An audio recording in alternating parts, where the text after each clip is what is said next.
Tom, what is the process of Nobel Prize? If he's able to do that, who nominates? Because most of the Nobel winners are on the left. Nobel Prizes, you can go look this up, are given through an arcane nomination process, and they go into a back room and they decide who they're going to give it to. And the Nobel Peace Prize is basically a political football. You look around the world at people that have really caused peace, and you have Obama made a couple speeches as soon as he was inaugurated in 2009. Oh my goodness, we give it to for fostering an environment of peace. He didn't do anything. He didn't do.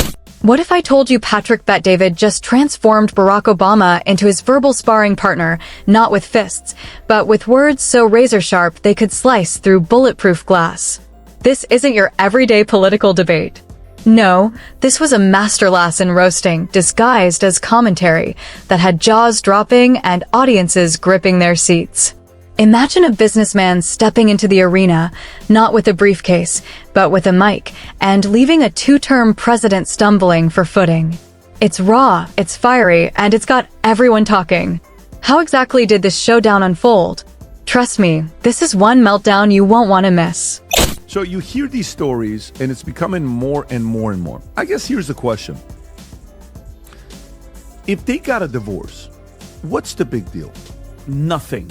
Okay. Absolutely nothing. So if they got a divorce and it didn't work out, Michelle's doing a podcast. I saw the numbers yesterday.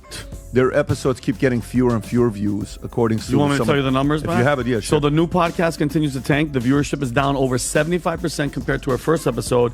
Her viewership has been dropping since her show on March 12th. So it went from episode 1, 335,000. Episode 2, 194,000.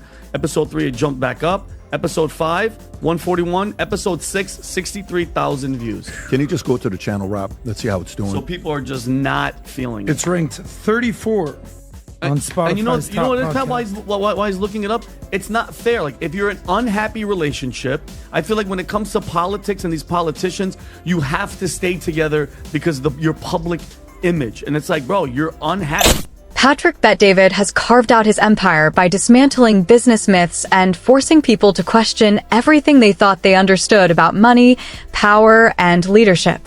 But recently, he turned that same razor-edged lens toward a figure many consider beyond criticism, Barack Obama. The effect?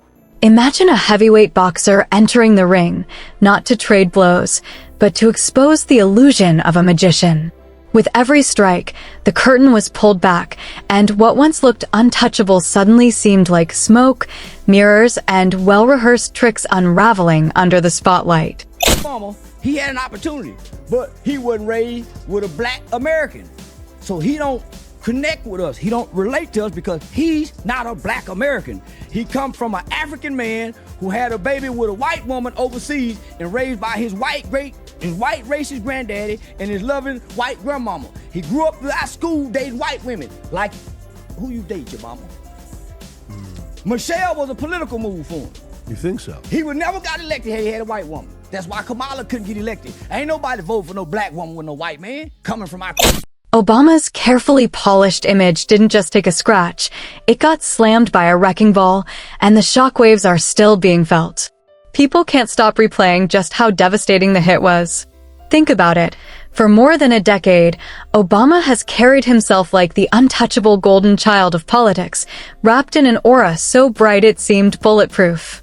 The smooth, measured speeches. The disarming, movie star smile. The effortless charisma that turned campaigns into cultural moments. It wasn't just politics. It felt like the crafted origin story of a Marvel superhero, built to inspire, dazzle, and dominate. Obama sitting like that. Where is his junk? It has to be mushed and That's mashed. what you It's not even interrupted. That's what you interrupted Tom for? He's talking about his marriage? Tom was saying something Unbelievable. about the challenge of marriage. But listen, you know who else is like that? Gavin Newsom. Oh, hardcore. They sit like that. That takes hurts. art. That's hurts. Yeah.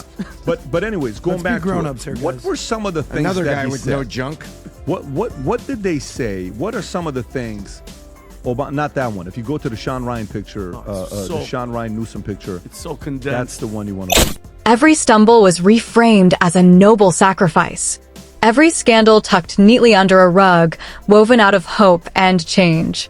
Obama became the eternal prom king, the guy who never surrendered the crown, strolling into every reunion with that signature swagger, reminding the crowd, yes, I gave that unforgettable speech. And yes, I can still slip into the same tux. But then steps in Patrick Bet-David, a businessman with zero interest in pageantry. He doesn't care about the crown, the tux, or the nostalgia-soaked glow of political fairy tales. What he does care about? Cold, hard receipts. Numbers that don't lie. Facts that sting. And he's more than willing to chuckle while tossing a bucket of ice water on the fantasy. Things hiding in plain sight here. The first that's hiding in plain sight was that Obama was nowhere in sight. He didn't come to a podium. He didn't do one of those impromptu interviews. The media that follows him around where he goes for his foundation or things he does didn't come up behind him. He didn't go on the podcast with his wife where he was talking about young men and things and needing gay friends a week ago to come back and says, I don't need any of this crap. No, nothing. Obama was silent. And that's exactly why this takedown landed harder than the usual noise. Politicians get roasted every single day. It's background chatter, the static we've all learned to tune out. But when Patrick Bet-David steps in, armed not with slogans, but with business logic sharp enough to slice through steel, people stop scrolling, sit up straighter, and actually listen.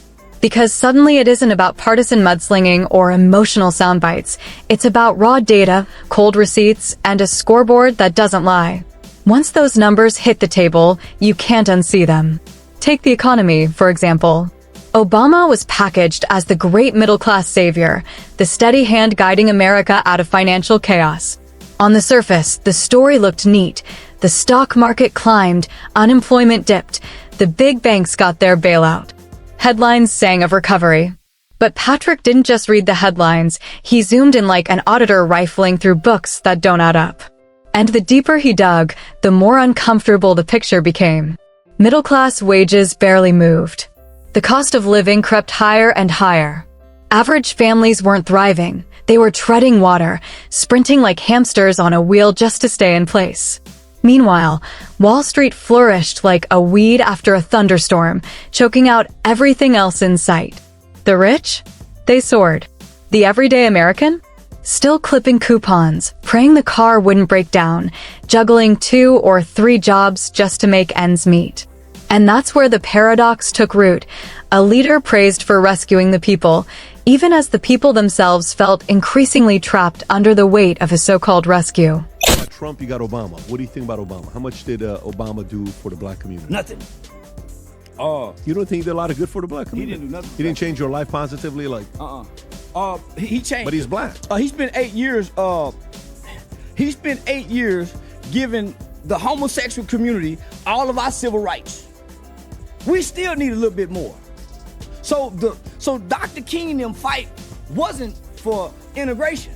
It wasn't really to take the Jim Crow signs down. The initial fight, and it lasted for a while.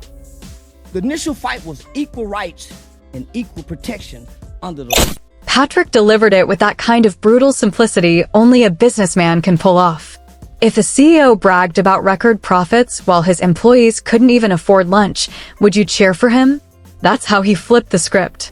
He dragged Obama's economic record out of the glossy campaign brochure and laid it bare on a profit and loss statement.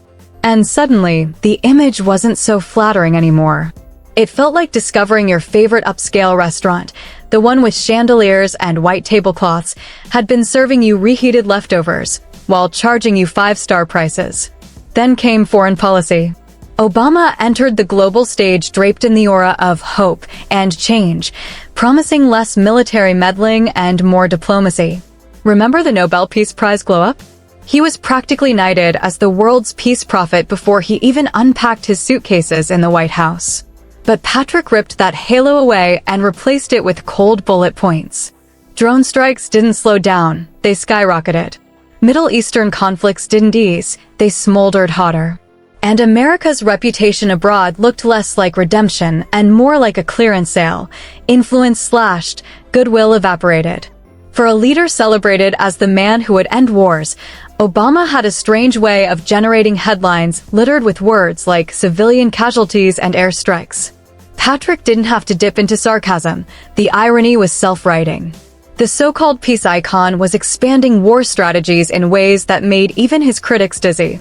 When Patrick lined it all up, it was the rhetorical equivalent of pointing out that the lifeguard at the pool was the same guy hurling water balloons at the kids. Obama could not relate to the black American struggle coming from the Nigger slave. He's not a seed of a slave. So why would he cry with us? He went and cried with his people, homosexuals. Those are his people. Them his people. Man, them his people. Stop. You saw what he, man, listen. You think? Yeah, he gave them the world. Yeah, them his people. How you recognize your kind? By their actions? Homosexual guys. Of course, you can't bring up Obama without mentioning healthcare, the Affordable Care Act, his so-called crown jewel, the policy meant to define his legacy. On paper, it sounded almost heroic.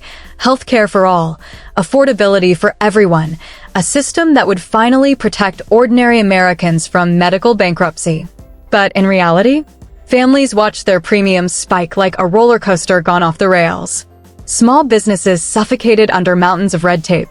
And affordable turned out to be a slippery word, one that really meant slightly less bankrupting than before. Patrick tore into this with the precision of a surgeon wielding a scalpel, not just dissecting the policy, but exposing the human experience beneath it. The average worker wasn't popping champagne over a shiny new healthcare plan. They were staring at bills that landed like cruel punchlines. That's where Patrick struck hardest. He wasn't mocking Obama's smooth delivery or magnetic presence. Instead, he dismantled the chasm between perception and reality because Obama was a master storyteller. He could make people feel uplifted, even while they were quietly drowning. Patrick countered that with cold, unflinching math, numbers that cut deeper than rhetoric. And once those numbers were on the table, the illusion cracked. Suddenly, the question was unavoidable. Was Obama's success a genuine achievement, or just one of the greatest narrative triumphs in political history? The fallout was chaos. Loyal fans rushed to defend him like he was the final boss of politics, their nostalgia wielded like a shield. Remember the speeches, remember the swagger. Meanwhile, critics fired back with charts, graphs, and data points that echoed Patrick's takedown. And in the middle sat the quiet observers, sipping their coffee, whispering under their breath, "Wait, he kind of has a point." We talk about the divorce, okay? That people think we're getting a divorce, and they're joking about it. And Obama said a few things. One of the things he talked about was about young men and daughters, and I don't know if this is the one or not. I have it. You know which one I'm talking about? Where they talk about progressives, Democrats, and young men? Yeah. He was talking about, it was actually it was going in the right direction of a point, and then he talks about every man needs a gay friend. I'm like, oh, you were making a very good point. Patrick Bet-David's demolition job landed because it cut through Obama's protective armor, the charm, the charisma, the aura that had shielded him for years. Most critiques of Obama were easy to predict. Partisan talking points drenched in venom, dripping with bias, and therefore easy to dismiss. But Patrick didn't come from that world. He wasn't a political rival swinging at him from across the aisle. He wasn't a bitter pundit chasing ratings. He was a businessman, a numbers guy, someone who lives and dies by ROI, KPIs, and balance sheets. And when he aimed that lens at Obama's record, the untouchable image suddenly looked less like a presidential legacy and more like a brilliantly packaged marketing campaign. That's where the sting came in. Obama's supporters could spar over ideology all day long, but numbers are colder, harsher, harder to bend. Facts don't melt under eloquence. It was like watching your favorite magician get caught palming the card. You could never enjoy the trick the same way again. What made it even wilder was how this moment pulled back the curtain on a larger cultural shift. For so long, Obama was considered sacred ground, wrapped in the aura of history, buffered by his personality. Critiquing him felt almost taboo. But Patrick cracked that aura open with a crowbar.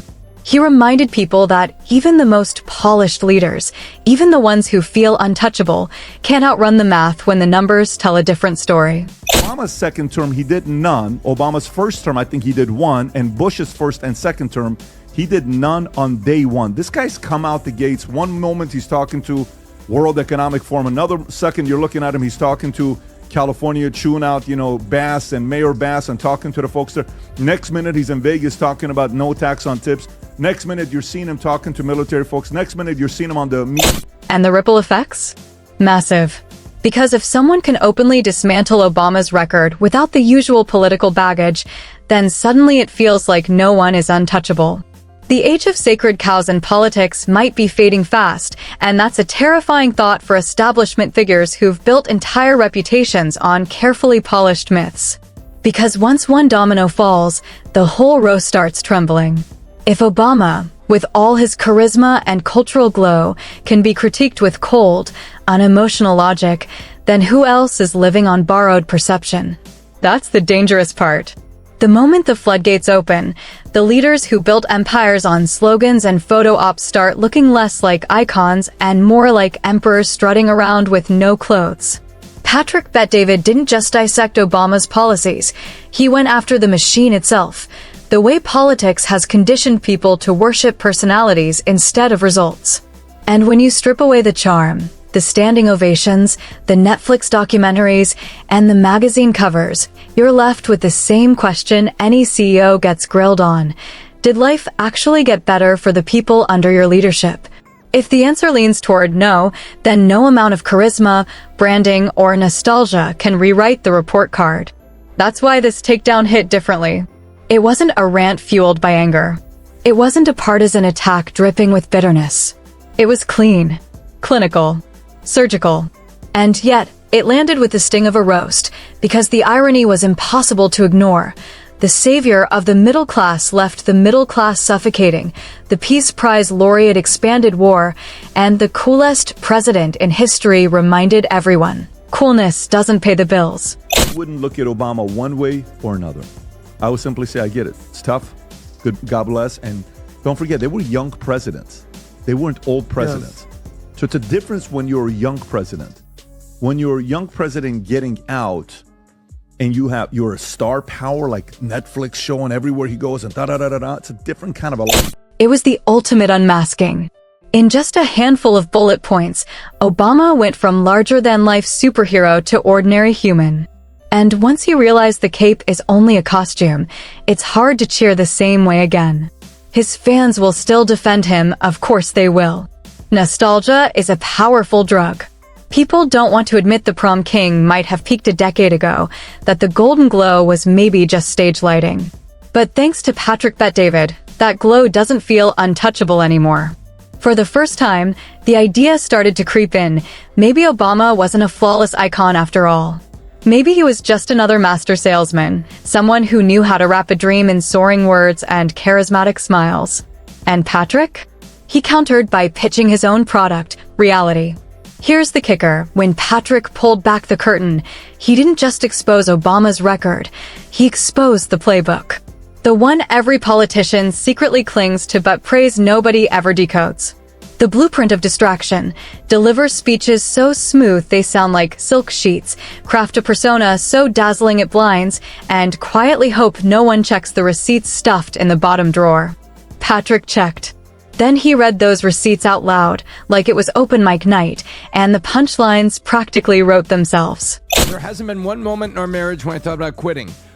Bull. Every man and woman who has ever been married, you think about quitting. There's a moment you think things will happen.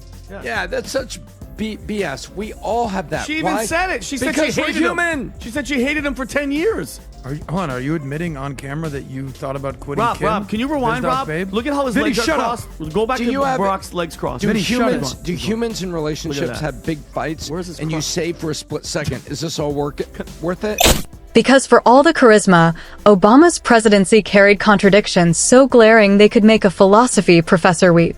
He campaigned like the fearless outsider, the rebel set to dismantle the system.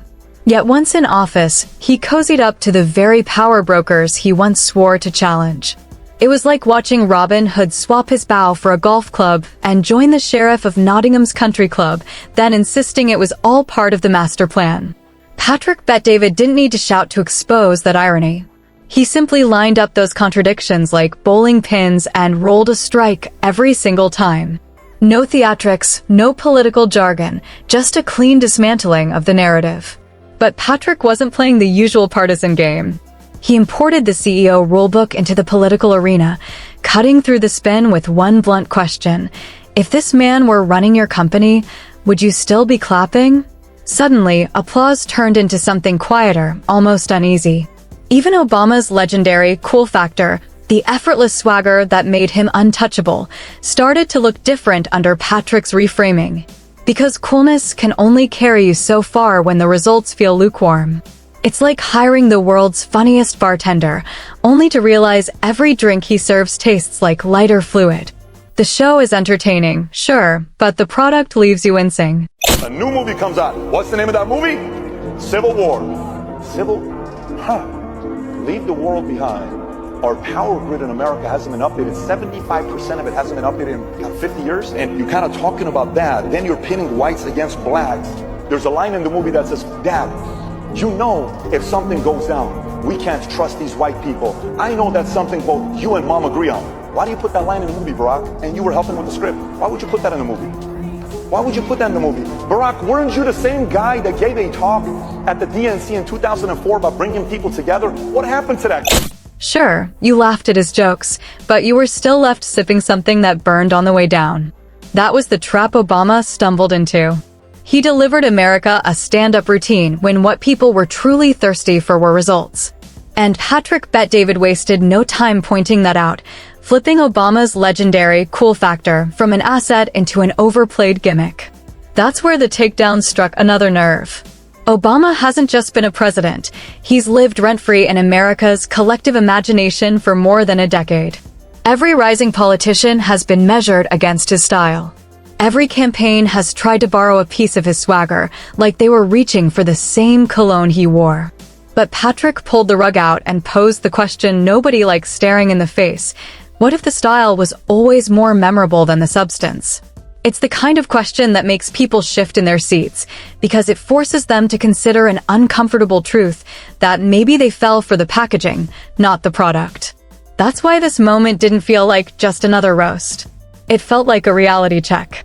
Patrick wasn't dismantling Obama the man. He was dismantling the illusion that charisma automatically equals competence. And in a culture addicted to sound bites and slogans, that's a dangerous idea.